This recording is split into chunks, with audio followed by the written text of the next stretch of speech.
laga yaabaa ninka Soomaaliyeed inuu caruuro u arko laakiin ninku gurigiisa markuu joogo waa ilmo weyn waa caruur halkan aad ku caruur ahaataa loogu talagalay sida daraadeed uu nabigu salawaatullaahi wa salaamu alayhi Aisha intay dabada u soo yara baxeen buu yiri inakeen baratanne waxaasho inaan yara waa la baratamay markaasay ka dheerays muddo la joogay maalin dambe oo dal safar la joogay buu yiri Aisha maantana waa baratamayna inakeen waa yara marmarsato may waa baratamayna buu yiri ina dhaqaaji waa la baratamay markaan Aisha waa yara cuslaat oo inantii yarayda fududayd ma aha sidii hore way iska bedeshay dabeetana uu ka dheereeyay nabigu intuu ka dheereeyay buu waliba yiri tilka bitilka taati u turbu nabigu yiri salawaatullaahi wa salaamu alayhi midkeen baa arki kari lahaa isaga haweenaydiisu intay dabada u yara baxaan inay baratamaan yani waxa laga yaabaa inay suurada ninka Soomaaliga agtiisa taala inay tahay ninnima la'aan ama waxaan yani dhaqan nin weyn u dhaqmo waa dhaqan nabi anigu waxaan ka warramay waxaan idin misaalka kama bixinayo cid kale tusaale kama bixinayo waa tusaale nabi Muhammad salawaatullaahi wa salaamu alayhi oo ah bashariyada cidii loo soo diray inuu hago ilaahay baa wuxuu abuuray kuwa jecel subhanahu wa ta'ala sida daraadeed ayuu nabigu salawaatullaahi wa salaamu alayhi dhaqama ka muuqanaya muujinaya in guriga kani uu kalgacalkaasi ku dhisnaado sida awgeed buu Aisha maaliku tiri ilaahay rasuulkiisa hooyanka loo dhamidee kunya bay leeyeen ana kunyo Abdullaahi buu ugu yeertay Imaam Ahmed xadiiskiisa ku tilmaamayo bal markuu u yeeray uu tarxiimin jiray Aisha magaco bad la gooyo magaco in la tuuro in yani magacii haweentu aan la wada dhamayn nus yar inta la sheego inta kalena la iskaga tago kullu dalik waxay sheegaysaa luqadatan iyo qaabkan loo dhaqmayaa inuu yahay qaab mashaacirta la ilaalinayo Aisha inan yara ay xabashida ciyaaraysa waxay tiri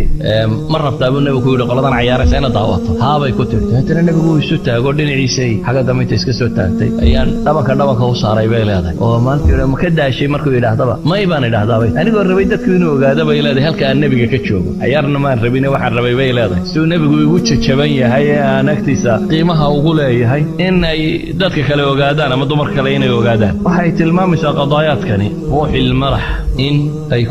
ku jirto inuu nabi Muhammad leeyahay khiyaarukum linisaa'i hadii tirmidhi albani sahih ku tilmaamay oo idin ku fiican waa kuwa dumarkooda ugu fiican baabkan waxaad moodaa inaan tilmaamay misaalkii koowaad هل مفتاح السعادة الزوجية وشركة رياكو نينيا قبل اسكو درصدين شركة الراس مالك هانتيدا الرسمية هيستاني يكون تجارين ينبين له الحب وهلكو كبلا مفتاحها كاني مفاتيح دواء الكبضا بيلاده هاي تلمامان ولما ديو كمدا التغاضي إن حساب تبضاني تزيد المسافات بعدا إن ليسوا دلقات وحيابا بدن إيش اللي قرقو تكالقع القوو بيرناضو وحنكو سوكوبي يوم قريقا مسلم كاي وقريقا القعايل يسؤور فيو baan ku nool waa guri naxariis iyo muaamaladii fiicneeyeen nusuusta quraanka iyo xadiisku sheegaysa ihsaan iyo isaar iyo wanaag oo soo dhan jira cadaalad iyo raxmo iyo waxa quraanku sheegayo dhan waayo waa meesha la rabo in lagu barbaariyo ubadka bulshada u soo kacaya oo ubadku inuu guriga ka yimaado isagoo yaqaana macna al-hub iyo dadka kalgacalka loo haynayo naxariista cadaaladda nimirsanaanta afwiga tasaamuxa kullu dhalika nusuusta quraan ee tirada badan la sheegayso ee lagu yiri dadka kala kula dhaqan waxa awla u ah ugu horeeya inaad kula dhaqanto maxay taa nolosha wadaagtaan haweenna waxaan ku soo koobaya iyada nabi Muhammad wuxuu yiri salawaatullaahi wa salaamu alayhi gabadh baa u timid dabeetana danay lahayd baa ay ka wareysatay markay dhamaysatay wuxuu ku yiri nin ma leedahay haabay saysku tihiin buu yiri arrinkiisa saata waxaanu taag waaye mooyaane wuxuu u baahay uma meel yeela bay leedahay yani wax kasta in raali galiyaabaan isku daya wuxuu nabigu yiri ku dadaal isaga janniya naartaadii buu nabigu yiri idan haweenayda ninka waxa caan ka ah atakabbur bay dhahdaa iyo al-kibriya marka wuxuu isleeyahay armaad dad wax yar samayso lagu yeesayaad hoos u soo dhacday waa uqdatu naqs raga ku jirta bay dhahdaa cagsiga dumarka bay dhahaan waxa ka asala sulukiyaadka lagu yaqaan al-inaad madaxdaygo ninkan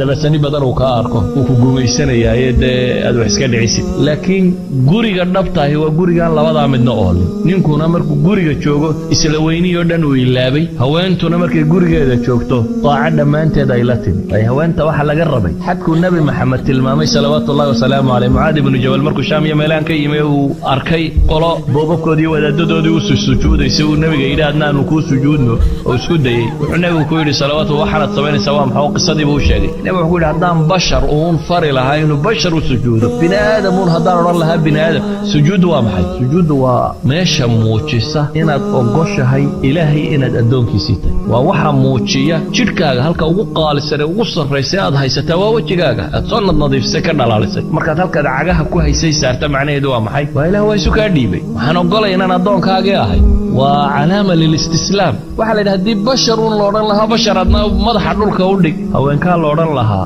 ragiina u sujuuda idan haweenayduna cinaadka ha iska dayso ninkuna takaburka ha iska daayo guriguna kalgacalkii maalintii arooska laga olololaahaa lagu dhisayey maalinta xabaasha la qabanayo inuu sidii u jiraabaa loo baahanyay ma gaboobe ha gaboojinina wallahu aclam billahi tawfiiq